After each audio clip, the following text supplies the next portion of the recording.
3, 2, 1.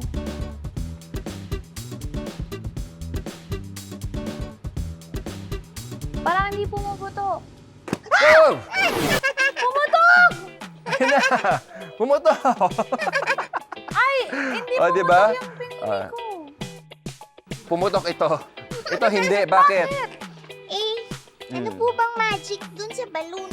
Oo nga. Ay, Ah. alam ko na. Siguro metallic yung balon na ginamit mo, Kuya Chris. Kaya mas matibay. Ba, hawakan mo, metallic ba yan? Ay, oo nga. Hindi, oh. Baka may magic yung hangin sa loob.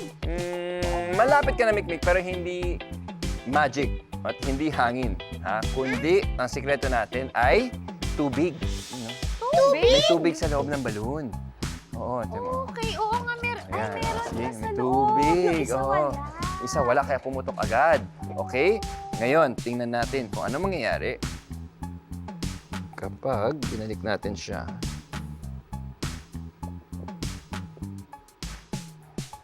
So, ang tubig sa loob ng balloon ay nag-absorb ng heat na galing sa kandila. Kaya nag-distribute niya yung heat around the balloon or na-absorb niya. Hindi nakakoncentrate sa isang point ng goma ng balloon kaya hindi siya basta-basta na pumuputok.